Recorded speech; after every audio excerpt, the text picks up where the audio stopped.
Selamat pagi, selamat sore, selamat malam teman-teman yang terkasih dalam Kristus semuanya. Shalom.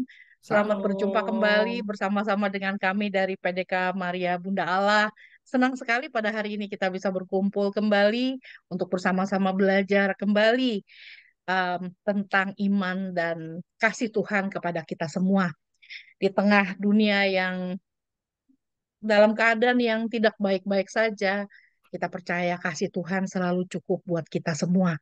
Dan kita berterima kasih nih untuk kesempatan pada hari ini kita boleh berkumpul kembali dan bersama-sama kita mau belajar bersama-sama dengan Romo Christian Hooper SCJ yang saat ini sedang berdomisili di Milwaukee di Amerika. Selamat datang Romo. Terima kasih untuk waktunya bersama-sama dengan kami di sini. Dan hari ini tema kita yang akan Romo bawakan adalah saat Tuhan jadi penulis dan editor cerita kehidupanmu dan aku. Tuh ya. Jadi em, kita terkadang pengen mengambil alih cerita dan penulisnya kita kepengen kita yang nulis. Tuh ya, kita yang kepengen kontrol dalam kehidupan kita. Dan terkadang ketika kita nggak bisa ambil alih dan kita nggak bisa kontrol, yang ada kita jadi frustrasi. Ketika kita frustrasi, yang ada kita jadi menyalahkan orang lain dan kita menyalahkan Tuhan dan kita menyalahkan semua orang yang ada di sekitar kita karena Masuk kita suami. tidak bisa terima, Masuk suami. termasuk suami juga. Maaf. Maaf. Dan seperti biasa, saya Riana yang akan memandu acara pada hari ini ditemani oleh my partner in Christ, kadang-kadang in crime juga, Edi Tirta. Tuhan tidak memanggil kita semua orang-orang yang baik-baik saja, orang-orang yang biasa-biasa saja, tapi Tuhan memanggil kita orang-orang spesial ini untuk berada di tengah-tengah eh, kita hari ini, untuk kita bisa belajar bersama. Dan saya percaya teman-teman, kita semua dipilih oleh Tuhan untuk berada di sini. Karena kenapa Tuhan lagi ngajarin kita sesuatu yang baik. Menjadi tua itu sudah pasti, tapi menjadi dewasa dalam iman itu adalah pilihan. Dan terima kasih sudah memilih untuk mau menjadi dewasa dalam iman, untuk terus belajar tentang iman dan kepercayaan kita. Dan sebelum kita mulai acara kita pada hari ini, mari kita bersama-sama kita tundukkan kepala, kita mohon kehadiran Roh Kudus di tengah-tengah kita, dan nanti acara akan kita akhiri dengan berkat dari Romo. Kita bersama-sama mohon kehadiran Roh Kudus. Dalam nama Bapa dan Putra dan Roh Kudus. Amin. Allah Bapa yang Maha Kasih, kami bersyukur dan berterima kasih kepadamu Bapa. Untuk kesempatan pada hari ini kami boleh berkumpul kembali untuk boleh bersama-sama belajar Bapa tentang rancanganmu dalam kehidupan kami. Bapa, seringkali apa yang terjadi dalam kehidupan kami tidak bisa kami mengerti Bapa. Begitu banyak yang terjadi Bapa, hal-hal yang baik, hal-hal yang indah, amat sangat mudah untuk kami terima. Tapi ketika kami menjalani dan menerima hal-hal yang tidak mudah, menyakitkan, hal-hal yang membuat kami berpikir dan membuat kami kecewa, Bapak, sulit rasanya untuk kami bisa menerima. Dan Bapak yang Maha Kasih, tidak ada sesuatu pun perkara yang terjadi dalam kehidupan kami tanpa seizin-Mu. Dan kami percaya Bapa, kalau Engkau sedang menenun kehidupan kami, Engkau sedang bekerja Bapa, Engkau sedang memproses kami untuk menjadi pribadi-pribadi yang lebih baik, pribadi-pribadi yang seturut kehendak-Mu. Dan Bapa yang Maha Kasih, berikan kepada kami kekuatan dalam masa proses ini, agar kami boleh terus berjalan bersama-sama dengan Engkau, boleh terus taat dan setia memegang tangan-Mu Bapa dalam perjalanan kami, dan boleh terus percaya kalau kehendak-Mu adalah yang terbaik untuk kami. Dan Bapa, kami bersyukur pada hari ini Engkau boleh kirimkan Romo Christian Hopper SCJ untuk bersama-sama dengan kami di tempat ini. Bapak, biarlah boleh kau urapi Romo Christian dengan urapan Roh Kudus-Mu Bapa. Biarlah apapun yang Romo boleh sharingkan 60-90 menit ke depan boleh sungguh menguatkan kami, boleh mengingatkan kami akan cintamu yang begitu besar kepada kami. Biarlah Segala sesuatu kami persembahkan kepadamu Bapa, beracaralah dari awal hingga akhir nanti.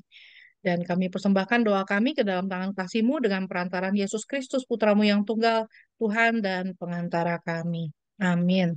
Dalam nama Bapa dan Putra dan Roh Kudus. Amin. Amin. Oke, baik Romo, terima kasih. Dan Romo, cerita sedikit dong Romo. Kenapa Romo mau mengambil tema ini Romo? Saat Tuhan menjadi penulis dan editor cerita kehidupan kita. Pastinya Ah, banyak lika-liku yang Romo sudah alami nih.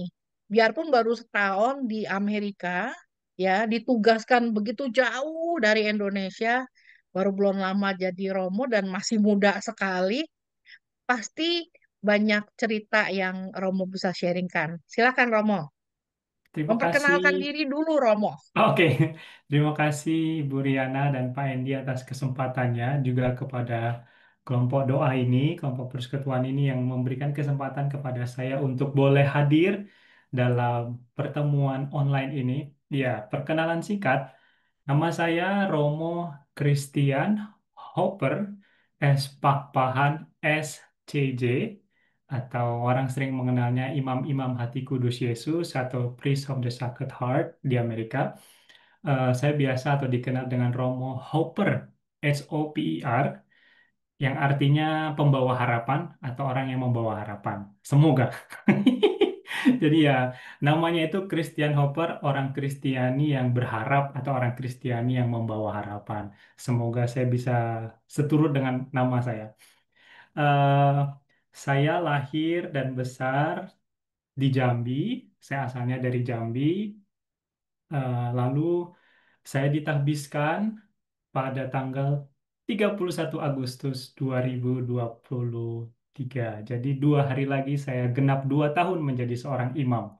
Wah, menyenangkan sekali ya. Di Indonesia tinggal 1 hari lagi. Jadi 2 hari lagi saya genap jadi 2 tahun.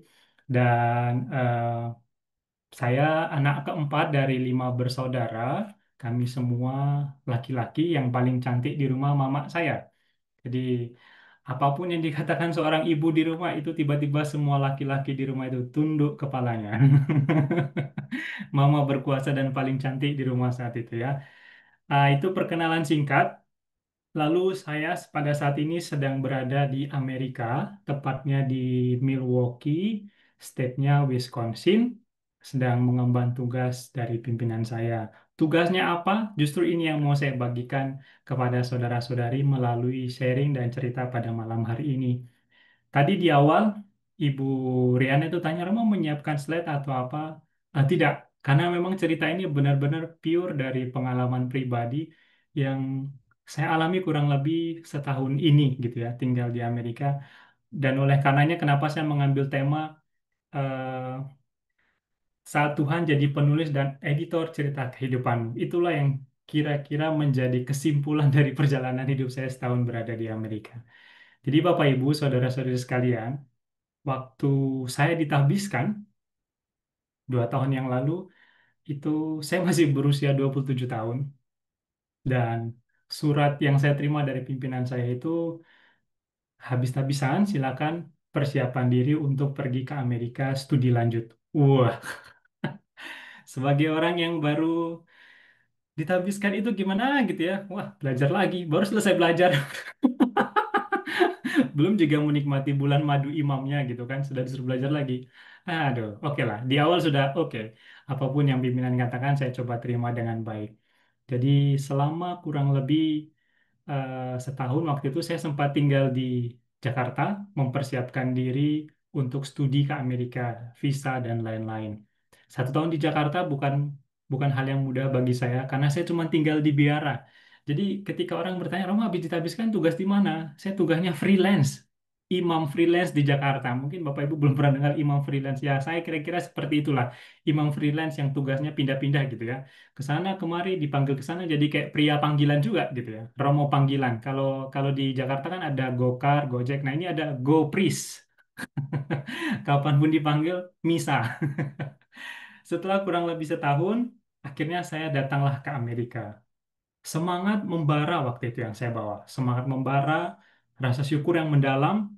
cita-cita yang tinggi, harapan yang tinggi bahwa saya mendapatkan kesempatan yang lebih daripada yang lain untuk boleh pergi ke Amerika. Saya sangat bersyukur sekali mendapatkan kesempatan itu. Dan kurang lebih setahun terakhir ini, saya belajar bahasa Inggris di Sacred Heart Seminary and School of Theology di Milwaukee, milik SCY juga. Saya berjuang keras bagaimana caranya saya bisa bahasa Inggris. Karena seperti yang Bapak Ibu ketahui bahwa bahasa Inggris bukan bahasa kita, jadi saya juga berjuang. Awal-awalnya saya senang sekali gitu ya. Wah, negara Amerika nih. Bangga juga bisa menginjakkan kaki di Amerika. Tapi pada akhirnya setelah 3 bulan, hmm, stres pun muncul. Stres kenapa? Selain penyesuaian dengan budaya, budaya di Amerika juga dengan bahasa. Dalam artian, pikir saya belajar bahasa Inggris itu gampang-gampang gitu ya. Alah kan kita udah pernah dengar di Indonesia. Ternyata tidak seperti yang dibayangkan. Ngomong saja mungkin enak, tetapi masuk lebih dalam kepada budaya dan keseharian mereka itu ternyata cukup berbeda. Dan yang membuat saya lebih kesal lagi itu ya, 3 bulan saya belajar itu serasa kok nggak ada perkembangan gitu ya. Semakin banyak saya menghafal kosakata, semakin banyak yang saya lupa. Jadi ini serasa sia-sia belajar bahasa Inggris. 3 bulan menghafal hingga pada akhirnya waktu itu saya juga merasa kesepian ya, apalagi di Amerika ini budaya lolo gua-gua itu cukup tinggi ya. Kalau seandainya apa namanya kita nggak ada nggak ada bisnis dengan mereka ya udah jangan ganggu. Kalau lo butuh bantuan ngomong. Kalau nggak ya sudah. Seperti itu di Amerika. Kalau lo gua. Kalau lo bantuan datang ngomong. Kalau nggak ya sudah kerjakan pekerjaanmu. Hal yang budaya baru yang saya jumpai di tempat ini begitu ya. Dulu waktu di Indonesia kan nongkring-nongkring, ngomong-ngomong, kumpul-kumpul tuh sering gitu ke sosial acara-acara sosial. Tapi di Amerika tidak begitu banyak bisa dijumpai. Hingga pada akhirnya dalam situasi seperti itu, kebetulan kamar saya waktu saya tinggal di seberang ini masih di sekolahan itu sebelahnya tuh kapel. Kamar saya tuh sebelahnya kapel. Jadi saya masih ingat betul 3 bulan itu saya masuk kapel dan saya ngapain? Nangis saya di situ. Aduh Tuhan, ngapain lah saya dikirim ke Amerika ini? Disuruh belajar bahasa Inggris kok nggak ada perkembangan. Betul, saya nangis di dalam kapel itu. Saya bilang, Tuhan kok kamu begini toh? Mana perkembangan yang bisa saya dapatkan? Saya selama 3 bulan ini udah berjuang keras gitu. Saya tempelin ya. Jadi di kamar saya tuh banyak sticky note seperti ini. Di dinding-dinding tuh saya tempeli semua kosakata gitu ya. Jadi kalau mau bangun tidur itu lihat kiri, sticky note. Lihat kanan, sticky note. Semua kosakata bahasa Inggris. Endingnya ya lupa juga. Jadi banyak sticky note saya tempel-tempel tuh maksudnya biar kemana-mana saya jalan tuh melihat kosakata jadi saya cepet gitu belajarnya. Ternyata tidak segampang yang dibayangkan, butuh perjuangan hingga pada akhirnya di titik di mana saya merasa bahwa kesepian dan tidak ada berkembang itu saya lihat salib yang di kapel itu. Dalam kesendirian dan kesedihan saya pada saat itu saya hanya ngomong di salib itu, Engkau yang mengirim saya ke tempat ini, Engkau yang memberikan saya tugas ini, oleh karena itu saya mohon bertanggung jawablah ya Tuhan. Engkau yang bertanggung jawab atas hidup saya. Saya akan melakukan semaksimal mungkin yang saya bisa, sisanya Engkau yang bertanggung jawab. Itu pengalaman pertama saya 3 bulan pertama di Amerika. Berjalan 3 sampai 4 bulan, pada akhirnya saya kembali mengingat tujuan utama saya itu untuk belajar di Amerika.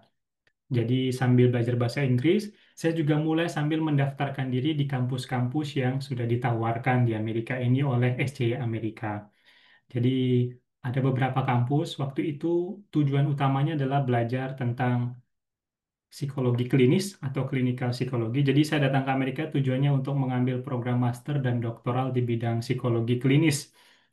Saya mencoba mendaftarkan diri di pertama di University of Wisconsin Milwaukee, kurang lebih 30 menit dari biara kami, dan juga satu lagi ada University of Memphis di Tennessee. Saya coba daftarkan semua ke sana, ternyata salah satu requirement-nya itu harus mentuntaskan tes bahasa Inggris gitu ya. Wah, oke. Dengan PD-nya saya tes lah bahasa Inggris. Hasil pertama, wah, masa ditanya, jelek sekali. nggak masuk hitungan pokoknya. Mungkin kelas-kelas intermediate aja saya nggak masuk gitu ya. Jelek sekali. Saya sedih lagi. Ah, ternyata tidak segampang yang saya pikirkan untuk belajar di Amerika. Tapi saya terus mencoba. Saya terus mencoba. November, Desember saya coba kejar semua persyaratan, tes, tes, tes, hingga pada akhirnya saya mencapai angka yang diharapkan oleh kampus tersebut untuk kemampuan berbahasa Inggris. Dan saya senang sekali. Lalu saya coba cari apa lagi yang mereka butuhkan dalam pendaftaran. Saya coba penuhi semua kebutuhan-kebutuhan dan persyaratan yang mereka inginkan. Hingga pada akhirnya saya ingat betul Desember sebelum tutup tahun itu, saya sudah menyelesaikan semua persyaratan untuk pendaftaran kuliah untuk fall 2025 tahun ini, maksudnya 2025. Sambil menunggu, saya terus belajar dan mengembangkan bahasa Inggris sehingga pada akhirnya sampailah pada bulan Maret, di mana semua eh, pengumuman akan diberitahukan kepada calon-calon mahasiswa. Yang pertama, University of Memphis. Wah, tiba-tiba muncul ini di email saya kan. Pemberitahuan tentang pendaftaran sudah diumumkan di aplikasi Anda. Oh, dengan semangat saya langsung buka. Langsung saya buka. Dan jawabannya adalah syukur kepada Allah. Aplikasi Anda tidak diterima. Waduh, saya sebagai orang yang manusiawi dalam hati terus saya ini juga ya sedih juga. Saya yang sedih, saya juga siap-siap. Waduh, habis ini siap-siap malu ini diutus ke Amerika kok nggak lulus ini mendaftarnya. Alasannya kenapa tidak ada. Mungkin itu biasa ya di kampus-kampus lain kita tidak diberitahu alasannya kenapa kita tidak diterima. Tapi saya cuma coba berharap bahwa di kampus berikutnya saya akan diterima. Dalam perasaan yang sedih begitu, saya berdoa begitu kencang, Tuhan, semogalah ya di kampus satunya lagi saya diterima. Malu kan, sudah dikirim ke Amerika, dipercaya, nggak diterima. Mau taruh di mana muka ini? Perasaan itu juga muncul Bapak Ibu di pengalaman kehidupan saya. Malu, apalagi jujur jujur kalau saya mau cerita, track record saya waktu frater, waktu masih muda, anggaplah sekarang sudah tua ya. Waktu masih muda, waktu masih muda itu cukup baik begitu ya. Serta jadi saya punya harapan dan cita-cita yang tinggi gitu. Ah, kalau kuliah di Amerika mah gampang, pasti saya bisa. Itu yang ada di ekspektasi saya, itu yang ada di pikiran saya, itu yang ada dalam harapan saya bahwa saya bisa. Jadi walaupun kampus pertama menolak, oke, masih ada kampus berikutnya. Saya tunggu-tunggu pengumuman dari kampus berikutnya, kok tidak muncul gitu ya. Sampai pada akhirnya bulan Mei itu ada email. Mereka bilang, kami merasa kemampuan bahasa Inggris Anda belum cukup. Waduh, rasanya tuh nusuk sekali. Ya ampun, setelah setahun belajar bahasa Inggris bisa ngomong agak-agak cepat, ternyata tidak tidak sesuai dengan permintaan mereka. Alih-alih merasa bahwa sudah canggih bahasa Inggris, ternyata belum juga. Saya sedih sekali waktu itu, betul. Di bulan Mei itu rasanya saya merasa jatuh sekali gitu ya. Kenapa tidak diterima ya? Alasannya karena kemampuan bahasa Inggris saya belum mencukupi. Habis itu di bulan Mei itu saya bingung sekali, saya harus ngapain. Waktu itu saya belum berani bercerita kepada pimpinan saya di Indonesia. Karena saya pribadi merasa malu.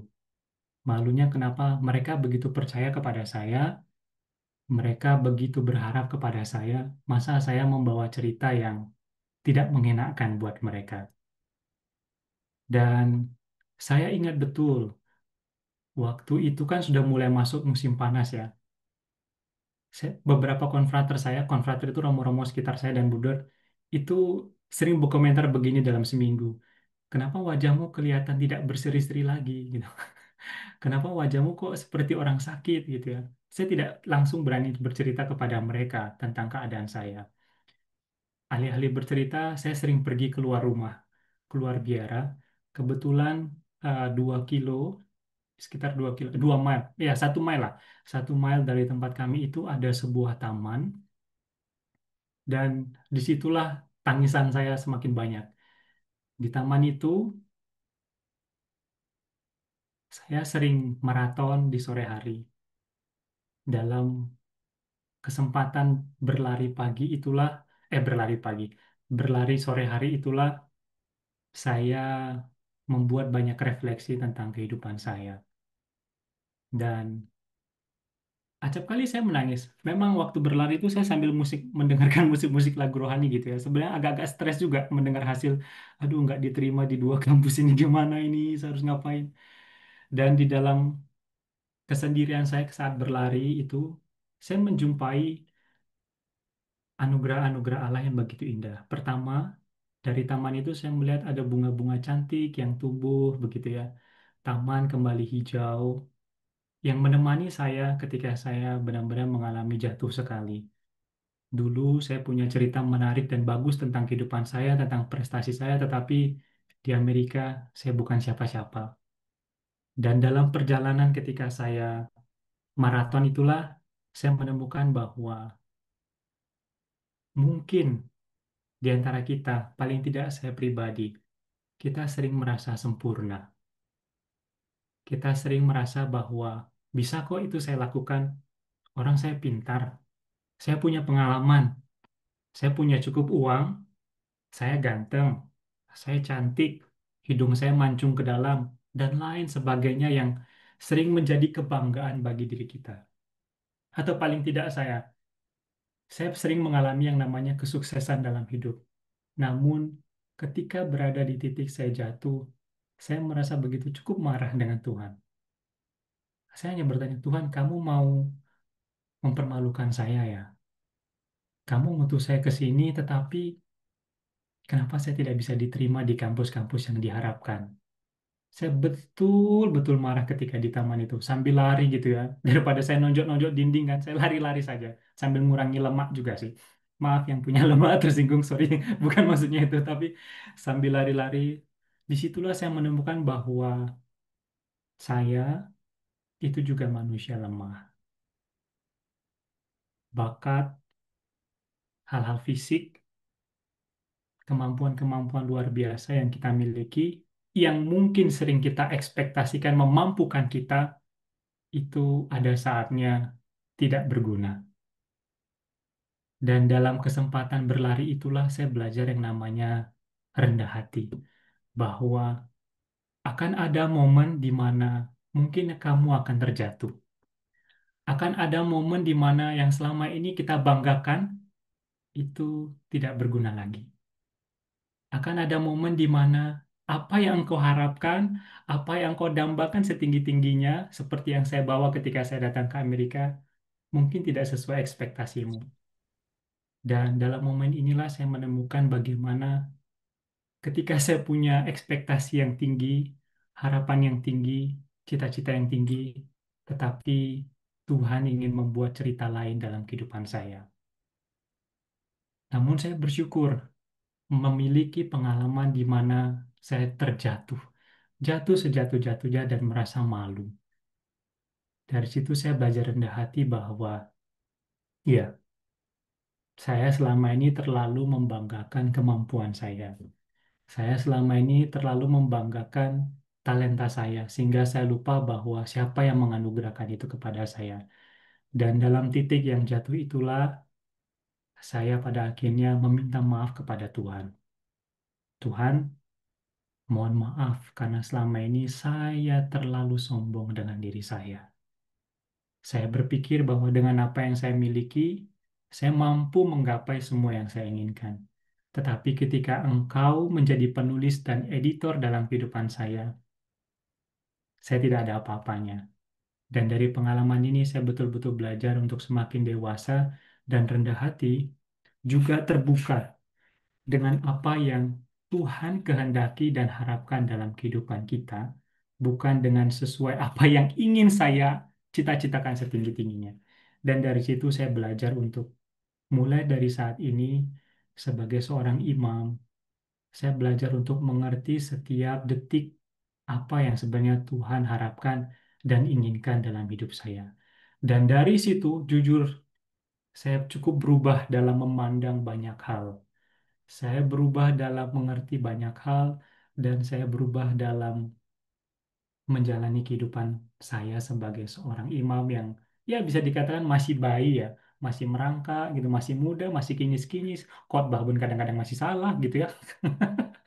Tapi saya berharga punya pengalaman, tapi saya merasa senang punya pengalaman berharga ketika saya dicemplungkan di negara orang.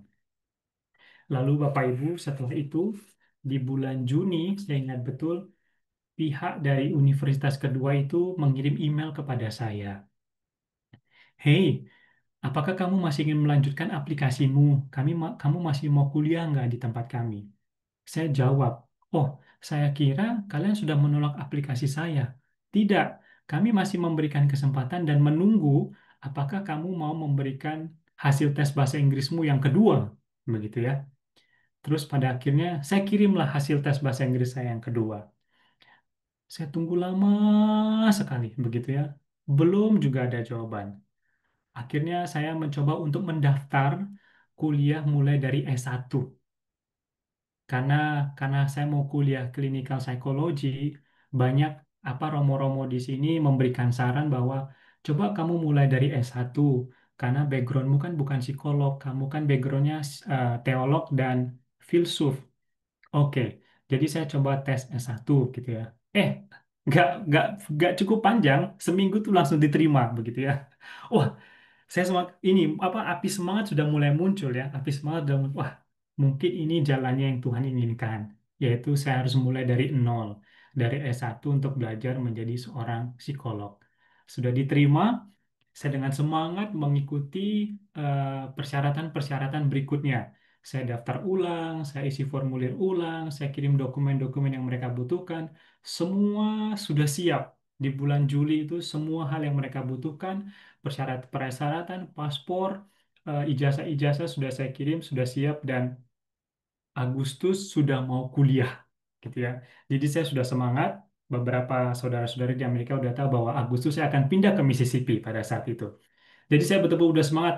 Tas, buku itu udah saya beli, pena, pokoknya penampilan nanti di kampus kayak mana gitu udah saya siapkan juga penampilan saya biar kelihatan masih muda gitu kan. Kan nggak lucu kalau ketemu anak-anak S1 saya kelihatan tua kan.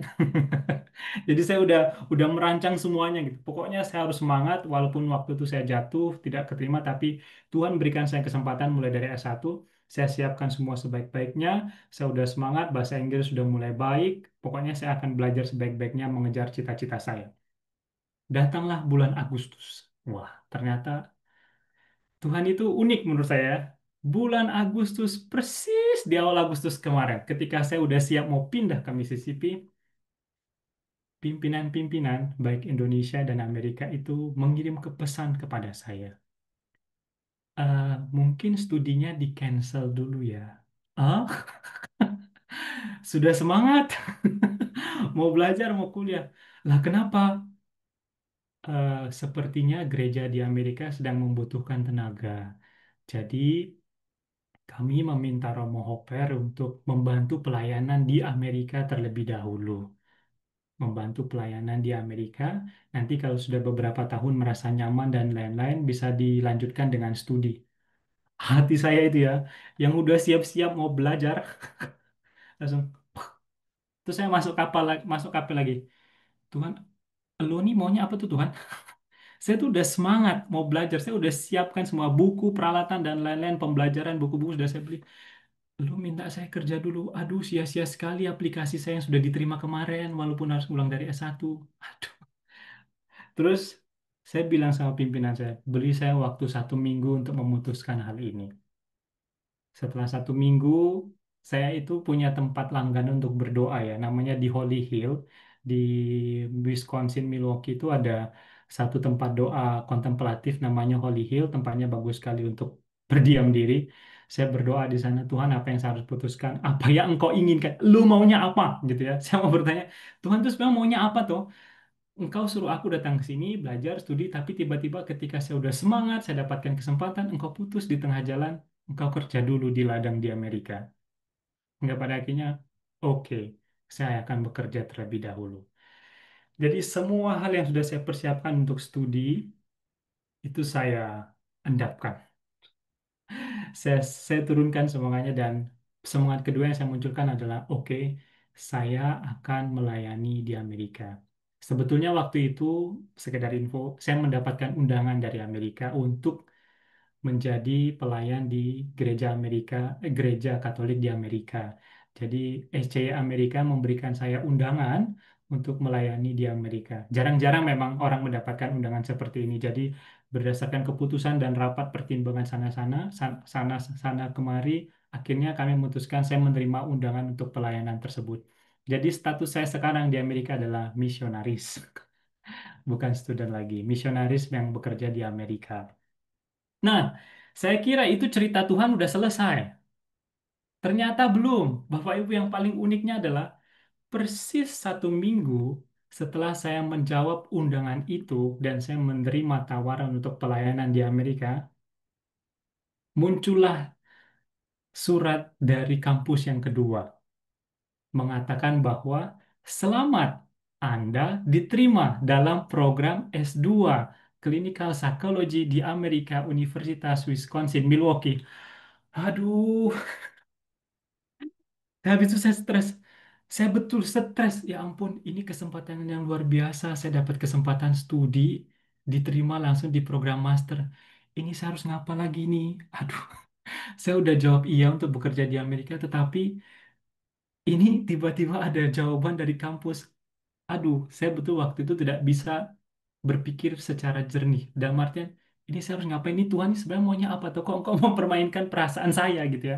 Saya merasa sepertinya engkau sudah mempermainkan perasaan saya. Saya udah katakan iya untuk bekerja, tetapi tiba-tiba seminggu setelahnya engkau mengirim surat bahwa saya diterima di kampus dalam program master untuk psikologi klinis.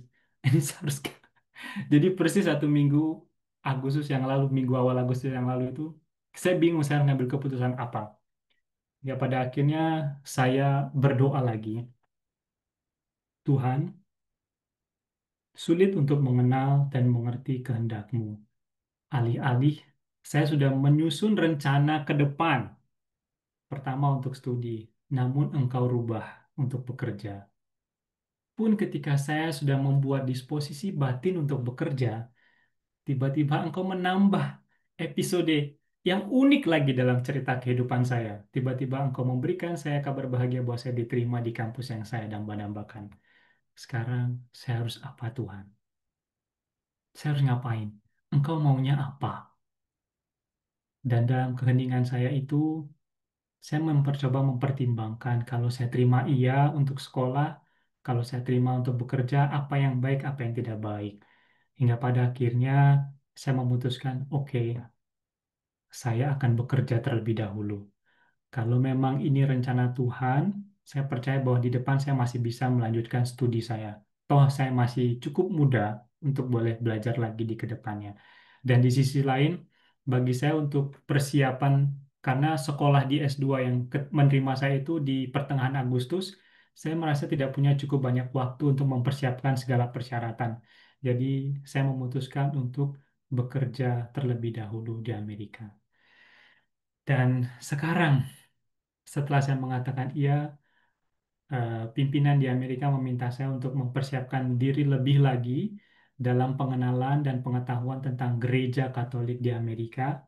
Oleh karenanya mereka meminta saya untuk tinggal lebih lama di Milwaukee, kurang lebih 6 bulan sampai 1 tahun untuk belajar tentang sejarah, budaya yang lebih dalam untuk pelayanan yang lebih baik di Amerika. Nah, Bapak Ibu, saudara-saudara yang terkasih, dari pengalaman jatuh, kebingungan, angan-angan tinggi yang saya miliki, pengalaman-pengalaman selama 1 tahun ini, saya setidaknya belajar dari tema yang saya berikan pada saudara-saudari malam hari ini. Saya yakin betul, bukan hanya saya sendiri, bahwa banyak di antara kita itu seringkali punya cita-cita yang luar biasa, kita punya angan-angan yang luar biasa, kita punya harapan yang begitu tinggi, sesuai dengan ekspektasi dan kemampuan kita dan keinginan mendalam kita. Namun, dari pengalaman yang saya bagikan, penulis dan editor cerita kehidupanmu itu Tuhan. Setinggi-tingginya ekspektasi kita, sehebat-hebatnya kita, kalau Tuhan punya cerita lain, kita mau apa? Oleh karena itu, hal yang bisa saya bagikan kepada saudara-saudari sekalian pada malam hari ini adalah bagaimana kita belajar mendewasakan diri untuk mengenal kehendak Allah. Hingga pada akhirnya kita juga belajar bersuka cita dengan apa yang sebenarnya Allah kehendaki dalam perjalanan hidup kita masing-masing. Paling tidak dalam kehidupan saya. Kita boleh berekspektasi, kita boleh bermimpi, kita boleh berharap. Namun jangan lupa untuk menyisihkan ruang bahwa Allah lah yang akan berkarya dalam kehidupan kita. Atau dalam bahasa rohaninya, pada akhirnya kita harus menyerahkan segalanya kepada kehendak Allah. Biarlah Allah yang boleh bekerja dalam cerita kehidupan saya. Kiranya itu yang boleh saya bagikan pada malam hari ini. Maaf, ada air mata sedikit. Itu Ibu Riana dan Pak Endi yang boleh saya bagikan sebagai orang muda yang masih berkeliaran di Amerika ini ya. Terima kasih sudah boleh mendengarkan. Itu refleksi yang boleh saya bagikan pada malam hari ini. Nanti kita bisa Terima diskusi untuk kasih Romo. memperdalam pengalaman kita masing-masing. Terima kasih Romo yang sudah eh, apa namanya cerita dengan segala kerendahan hati Romo. Romo berani untuk membuka diri untuk cerita, ya. Bukan sesuatu hal yang mudah untuk diceritakan. Karena kalau kita mau menceritakan pengalaman sukses, akan mudah sekali. Tapi ketika kita menceritakan pengalaman ketika kita jatuh, pengalaman kegagalan kita, itu membutuhkan kerendahan hati yang amat sangat. Karena kenapa? Ego kita, tuh ya, ego kita yang malu kalau misalnya kita menceritakan sesuatu yang kurang baik, apa kata orang gitu loh. Orang Indonesia kan selalu mikir gitu, apa kata orang? Ya, apa pandangan orang terhadap kita? Padahal ketika kita being vulnerable, ya, ketika kita berani gitu loh untuk membuka hati, membuka diri, being vulnerable, menyatakan kalau Tuhan masih banyak hal yang masih juga aku nggak ngerti Tuhan, bantu aku. Dan satu yang saya mau tanya sama Romo nih, itu adalah proses untuk istilahnya berdamai dengan diri kita sendiri, berdamai dengan kehendak Tuhan, menerima keadaan, menerima kenyataan. Nah, masalahnya Romo, susah untuk bisa berdamai dengan diri kita sendiri. Kita pasti banyak reasoning di dalam hati kita, banyak alasan kenapa nggak begini Tuhan, kenapa nggak begitu Tuhan, kenapa begini, kenapa begitu. Dan gimana Romo, apa namanya, proses Romo sehingga Romo bisa berdamai dengan keadaan itu Romo. Terima Mungkin kasih Romo Bu bisa Diana. bagikan ke kita. Pertanyaan yang menarik dan ini yang mungkin lupa saya bagikan. Pengalaman saya ketika saya berjumpa dengan hal-hal yang seperti tadi dikatakan Bu Riana, saya tuh larinya kepada keheningan. Dan kalau saya pribadi itu sukanya heningnya di alam, gitu ya. Seperti yang tadi saya katakan, ada satu tempat yang menjadi sejarah sejarah suka duka saya itu di taman dekat biara ini. Disitulah kurang lebih ya, waktu itu saya masih ingat, sebulan itu hampir saya setiap hari ke taman itu. Cuman ngapain? Cuma pingin jalan kaki sendiri, mendengarkan musik dan berefleksi. Tuhan, Engkau mau apa? Tuhan, kamu maunya bagaimana? Dan dalam permenungan dan kesendirian itulah saya menemukan bahwa, hey, Hopper, lu bangga punya kepintaran. Lu bangga punya seperti ini, lu bangga punya seperti ini. Ingat, itu semua dariku. Kamu harus belajar rendah hati. Dan dari situlah betul-betul saya buat refleksi. Saya masih ingat saya tulis dalam buku saya tanggalnya itu, bulannya itu bahwa di saat inilah Tuhan menegur saya. Di dalam keheningan doa saya di taman itu, kesendirian saya, Tuhan menegur dan mengingatkan saya bahwa setinggi-tingginya kamu punya cita-cita dan harapan, namun ingat, Tuhan yang punya rencana, Tuhan yang bisa, Tuhan yang punya kuasa menulis dan mengedit itu semua. Jadi pengalaman saya ketika saya berjumpa dengan kegelisahan atau yang bahasa anak muda sekarang itu apa namanya, galau gitu ya, kegalauan itu saya memilih untuk menyendiri, hening dan berdoa. Dan tempat yang saya suka itu adalah alam, di mana alam itu menyejukkan pikiran saya dan juga hati saya. Dan di situ saya berusaha untuk berbicara. Nah, Bapak Ibu ini salah satu kekuatan yang menarik ketika Anda berani sendirian ya. Ketika Anda berani sendirian, seperti yang saya alami, maka Anda akan berjumpa dengan diri Anda sendiri. Dan di dalam kesendirian Anda itulah Anda berjumpa dengan diri Anda dan Tuhan. Dan ketika Anda sendiri, Anda akan mengalami yang namanya proses mengeliminasi. Mengeliminasi dan juga men-screening. Ini diri saya, ini bukan diri saya. Ini baik untuk saya dan ini tidak baik untuk saya. Dan selama proses kesendirian itulah saya mengalami yang namanya proses mengeliminasi dan berefleksi ini. Mana yang baik untuk saya, mana yang tidak baik, mana yang Tuhan kehendaki, mana yang tidak. Dan pastinya hal-hal yang baik itu lebih sering untuk diri kita adalah hal-hal yang baik ya. Lebih lebih seringnya tuh untuk kita tuh hal-hal yang baik. Tuhan akan berikan itu ketika kita berani berjumpa dengan kesendirian kita. Dan untungnya saya berani berjumpa dengan kesendirian saya. Resikonya di zaman modern ini, banyak dari kita tidak berani berjumpa dengan diri kita sendiri. Karena hening sedikit, orang sudah mulai stres, hening sedikit, orang sudah mulai bingung. Orang-orang udah mulai sibuk nih. Wah, ini apa tuh kok tiba-tiba hening begini? Tapi ternyata dari pengalaman yang saya alami, kesendirian, keheningan, mengajarkan saya untuk mengenal diri saya dan Allah lebih dalam lagi. Itu Bu Riana, thank you. Waduh, jadi mendalam sekali ini. Gawat ini. Bagus, Romo. Masalahnya bukannya kenapa. Kita manusia punya kecenderungan, Romo. Kalau kita lagi galau, kita maunya cerita. Hmm. Kita maunya ngomong sama orang gitu loh. Kita nggak mau ngomong sendiri. Ya, kalau kita ngomong sama Tuhan kan istilahnya kayak kita ngomong sendiri kan, kayak orang gila kan, Romo. Maksudnya ngomong sendiri gitu ya. Tapi kita maunya ngomong sama orang. Kita maunya cerita sama orang, curhat sama orang gimana gimana gimana gimana gimana. Tapi masalahnya adalah yang di yang dicurhatin sama kita lama-lama juga kan sakit kuping gitu loh ya. Dengerin kita ngoceh-ngoceh hal yang sama lagi, ngoceh-ngoceh hal yang sama lagi. Sementara waktu dia juga mungkin sedang galau dengan permasalahan dia sendiri. Gitu ya. Ya, ya galau itu artinya lah kalut lah gitu loh ya. Ya, Jadi galau bingung. itu seperti Bingung. saya tidak tahu saya harus ngapain begitu. Hmm. Galau itu saya bingung, saya harus ngapain ya, saya harus ngapain gitu. Itu kira-kira gambaran galau. Terima kasih pertanyaannya dari saudara Peter Sugiarto.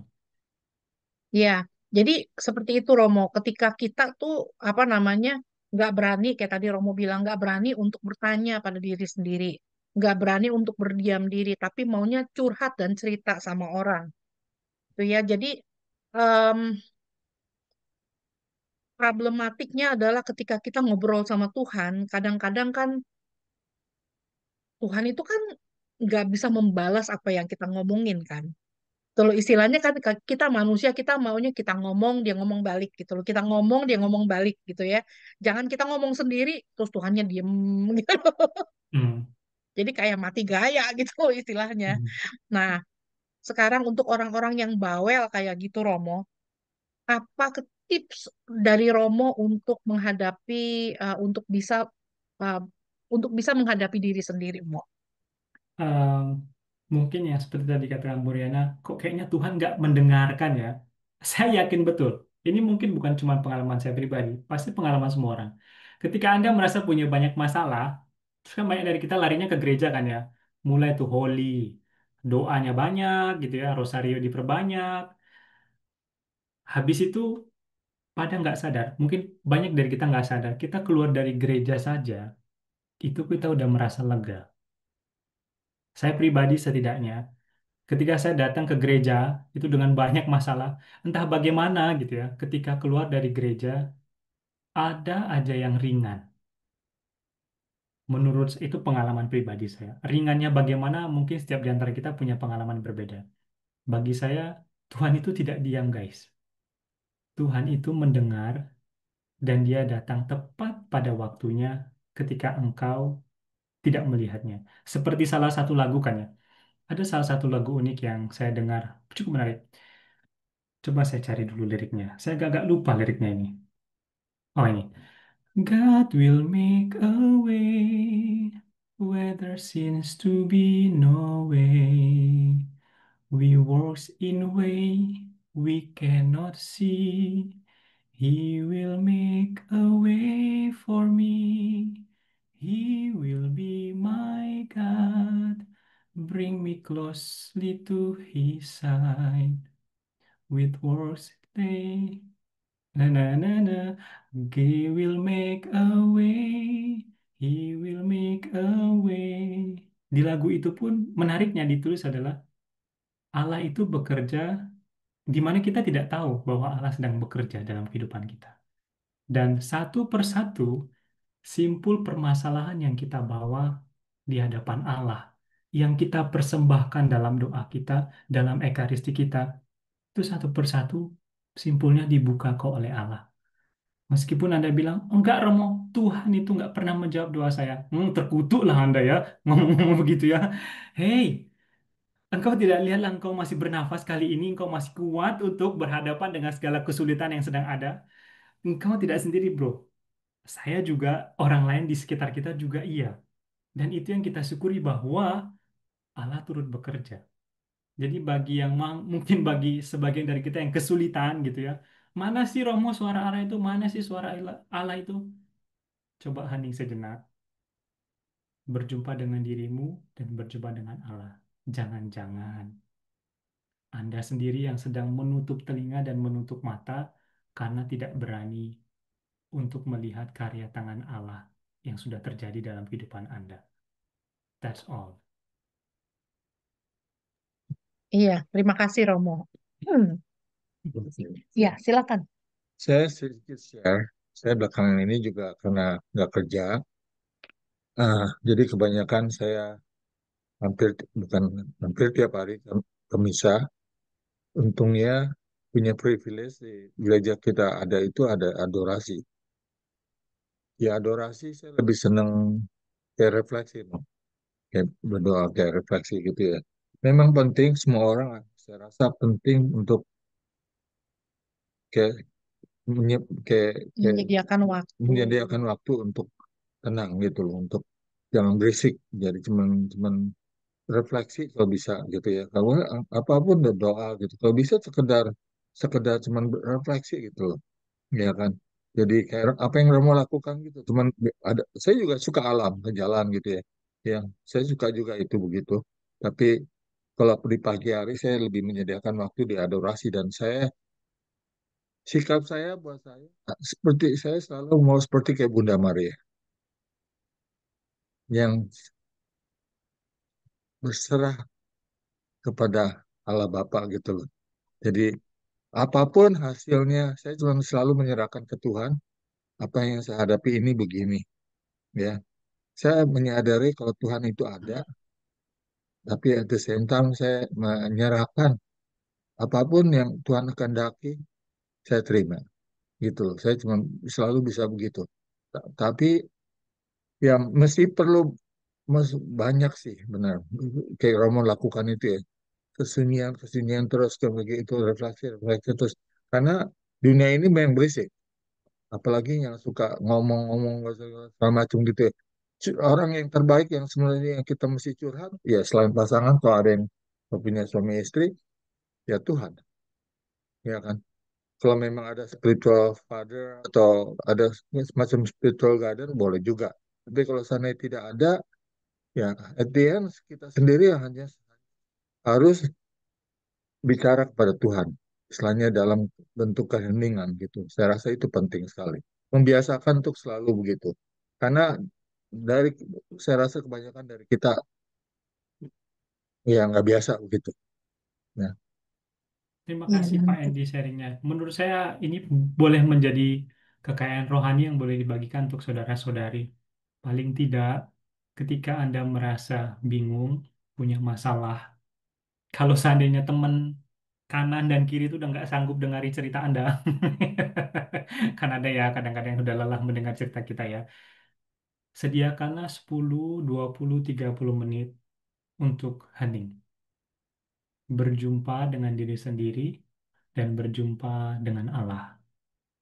Jangan Bapak Ibu kira bahwa saya sudah selesai dengan permasalahan hidup saya. No, mungkin saat ini saya sedang merasa tenang-tenang gitu ya. Saya sudah menanti ini.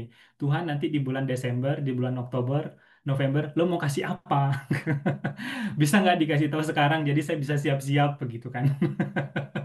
Jadi ya, Proses itu akan terus terjadi. Jadi istilahnya itu kalau hari ini Anda berhasil mencapai angka 2, mungkin Tuhan besok ingin Anda, yuk kejar angka 3. Itu jadi proses kehidupan kita itu selama masih di dunia ini perjalanan kita belum selesai. Perjalanan terakhir kita adalah kembali bersatu dengan Allah sendiri di rumah Bapa. Jadi saya tidak sendiri. Saya yakin Bapak Ibu juga akan menerima kejutan-kejutan spesial dan editan-editan tulisan-tulisan menarik dalam cerita kehidupan Anda yang akan diberikan oleh Tuhan. Jadi, siap-siap. Ya, Bener, Romo, kita harus selalu siap karena Sehat ya. ya, karena bukannya masalahnya kenapa ya. Kadang-kadang tuh hidup tuh kita pikir hari ini baik-baik aja, tiba-tiba bisa kejadian kan.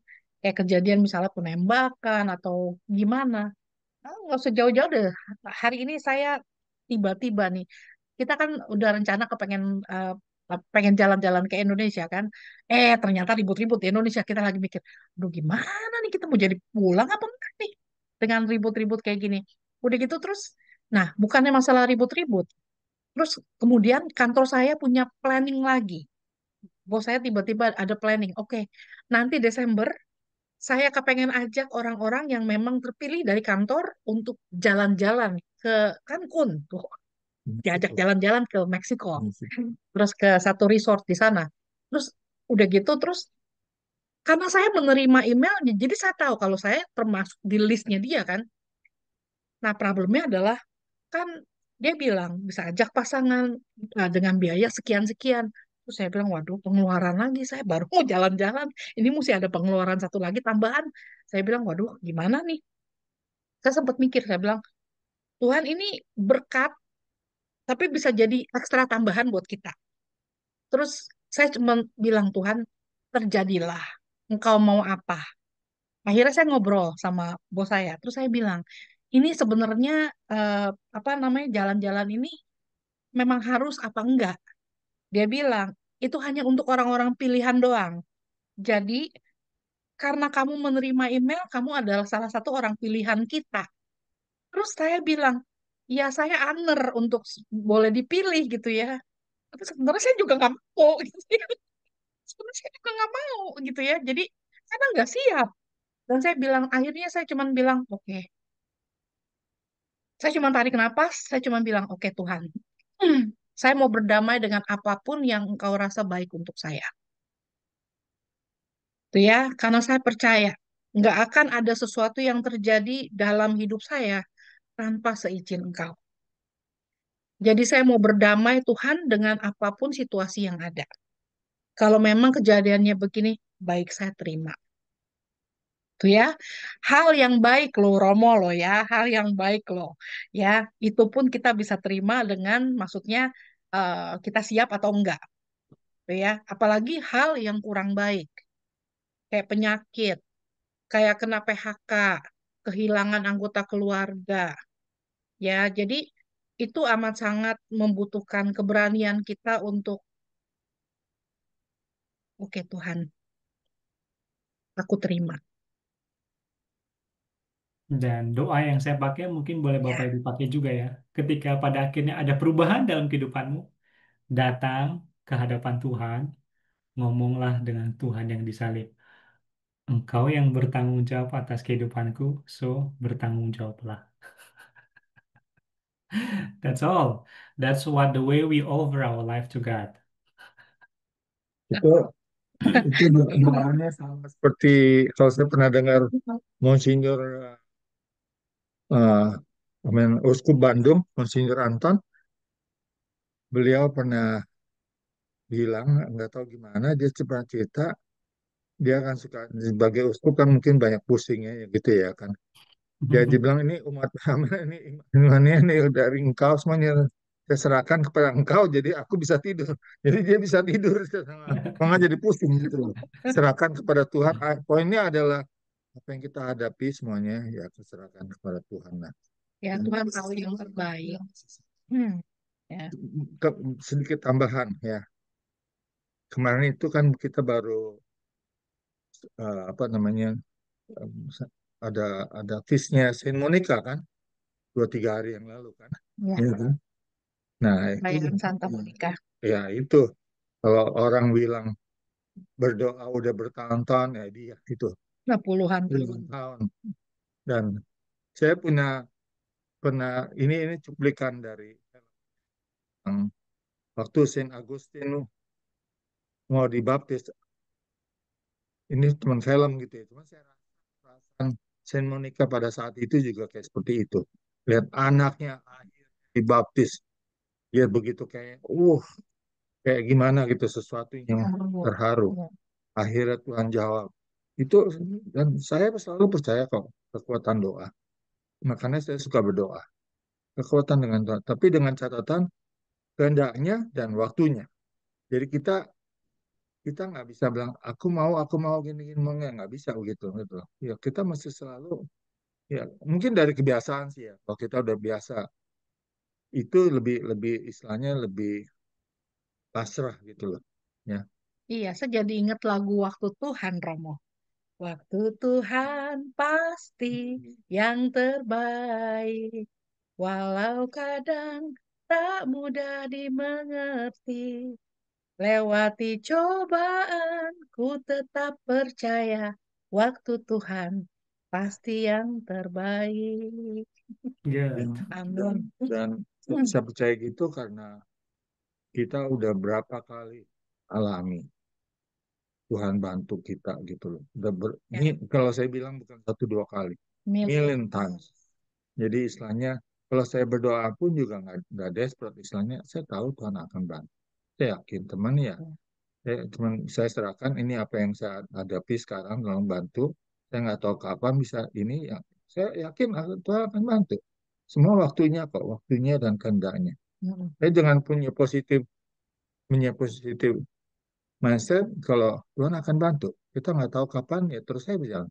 Saya suka itu baca itunya Roma 12:12. Roma 12:12 kata-katanya adalah bersukacita lah segala macam gitu ya. Itu, nah, dalam pengharapan itu. Itu kalau Harapan dan lain-lain.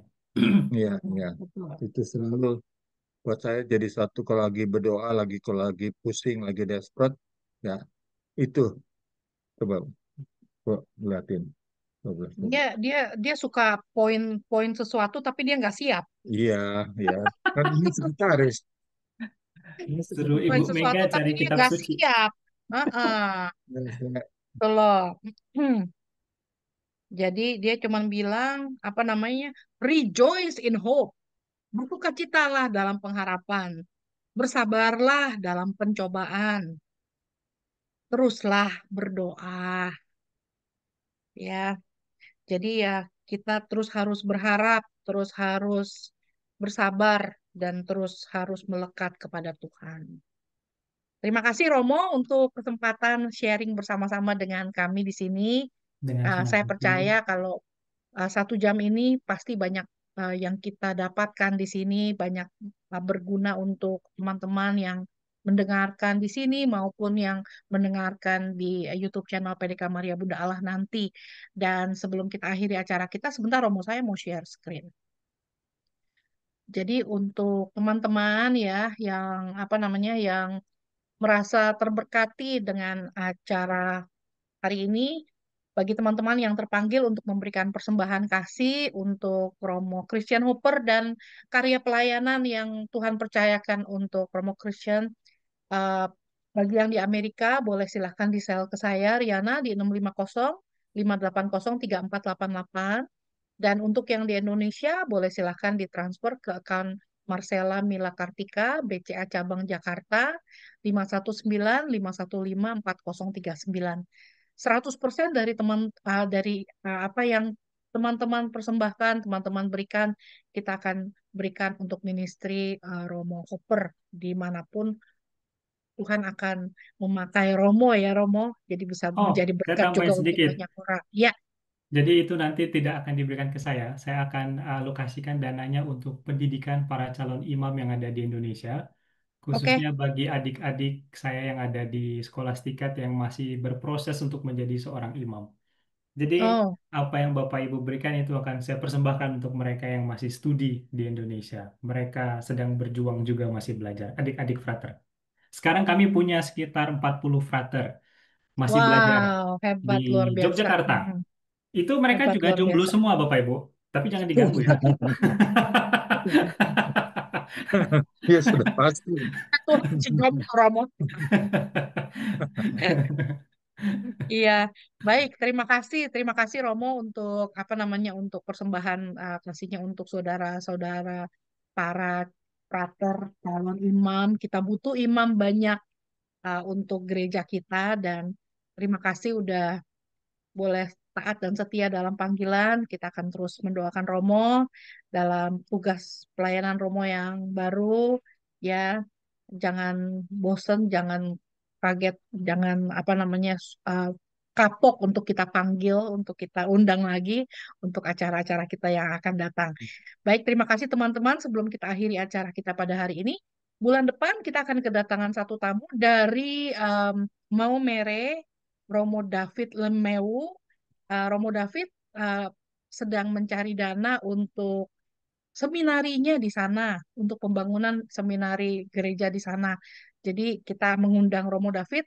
Romo David pinter sekali membuat lagu. Jadi apa namanya, pinter juga nyanyi. Dan Romo akan sharing tentang pengalamannya dia dalam perjalanan bersama-sama dengan Tuhan. Pasti akan menarik sekali. Dan sebelum kita akhiri acara kita, mari kita mohon berkat dari Romo. Silakan Romo Christian. Sekali lagi terima kasih Ibu Riana, Pak Endi, dan teman-teman atas kesempatan yang boleh saya terima. Perjumpaan kita malam hari ini bukanlah sebuah akhir. Kalau dari saudara-saudari ada yang mau cerita secara pribadi, mau sharing, apalagi yang ada di perantauan, merasa sendiri. Saya pernah mengalami yang namanya kesendirian. So, if you want to share with me, I'm open with that. Bisa cari saya di sosial media saya, namanya persis seperti yang di Zoom ini, Christian Hopper. Saya bisa dihubungi juga. Jadi saya terbuka yang mau sharing juga. Dan mari kita persiapkan hati untuk berdoa dan mohon berkat dari Tuhan. Dalam nama Bapa dan Putra dan Roh Kudus. Amin. Allah Bapa yang penuh belas kasih, syukur kami limpahkan kepadamu atas rahmat kehidupan yang masih Engkau berikan kepada kami. Ya Bapa, kami sadar, percaya, dan tahu bahwa kami masih lemah. Kadang kami juga jatuh pada kesombongan diri, kemampuan yang ada di dunia ini, sehingga kami lupa akan kehendak-Mu dalam kehidupan kami. Tuhan, di balik segala cita-cita, harapan, dan keinginan kami yang tinggi, ajarkanlah kami, sentuhlah hati kami, pikiran kami, untuk menjadi pribadi yang rendah hati. Pribadi yang mau terbuka pada segala rancangan dan rencanamu yang indah. Apapun yang sudah kami harapkan dan cita-citakan, sekarang kami belajar untuk boleh mengerti dan juga menyesuaikan dengan kehendak indah yang kau harapkan dalam kehidupan kami. Secara khusus juga pada malam hari ini kami berdoa untuk negara kami, negara Indonesia, yang beberapa hari ini sedang tidak baik-baik saja. Kerusuhan, kekerasan, korban jiwa, tangisan, teriakan yang sedang bergejolak di Indonesia. Ya Tuhan, kami mohon limpahkanlah rahmat kedamaian-Mu bagi negara dan bangsa kami. Jangan biarkan emosi, kemarahan, pikiran tidak sehat mengarungi saudara-saudara kami. Biarlah pikiran yang tenang, pembicaraan yang baik, dan hati yang bersih boleh hadir di tengah-tengah saudara kami. Dan bagi mereka yang mungkin menjadi korban, Engkau sendirilah yang menjamah dan memberikan kesembuhan bagi mereka, dan mereka yang meninggal dunia, Engkau terima dalam sisimu, dalam kebahagiaan Bapa di surga. Bagi keluarga-keluarga juga yang di rumah yang mungkin ketakutan, biarlah Engkau boleh menjadi harapan bagi mereka semua. Akhirnya ya Bapa, kami serahkan segala perutusan perjalanan hidup kami, juga kami akan beristirahat malam hari ini Dan juga kami yang akan memulai karya kami pada hari ini. Kami serahkan semuanya ke dalam tangan-Mu, ke dalam kehendak-Mu sendiri. Dikau kami puji, kini dan sepanjang masa. Amin. Bunda Maria, doakanlah kami anak-anak-Mu. Salam Maria, penuh rahmat Tuhan sertamu. Terpujilah engkau di antara wanita, dan terpujilah buah tubuhmu Yesus. Santa Maria, Bunda Allah, doakanlah kami yang berdosa ini, sekarang dan waktu kami mati. Amin. Tuhan bersamamu dan dan bersama bersama rohmu. rohmu. Semoga berkat Allah turun melimpah-limpah bagi saudara-saudari sekalian, orang-orang yang kita cintai, orang-orang yang kita doakan, dan juga bagi negara Indonesia, dalam nama Bapa dan Putra dan Roh Kudus. Amin. Amin. Terima kasih banyak Romo. Terima kasih Romo. Thank you, Iya, Romo. terima kasih Terima teman-teman kasih semua Romo. Bisa yang boleh melihatnya. hadir. Dengan senang Ya, hati Tuhan Bapak Ibu, berkati terima semua. kasih. Iya, Kita harus belajar rendah Thank hati you, nih. Romo. iya betul. Terima Semangat, kasih Betul. Tuhan. Suster Ya, Terima Kati. kasih terima Romo. kasih Romo, terima kasih Dengan teman-teman. senang hati Bapak Ibu. Iya, Tuhan sampai memberkati ketemu Romo. lagi ya Romo nanti ya Romo. Semangat Romo. Semangat, terima Dede. Terima kasih. Bye. Sehat-sehat. Iya, Tuhan berkati ya Juliana, semuanya. Ya, sampai sehat-sehat ketemu selalu. ya. Juliana Thank cerah you. setia. Iya, thank you. Sampai Terima ketemu nanti kasih. minggu depan ya. God bless. Ya deh, bye. Ibu Eli Bye. Ewong, bye-bye. Bye.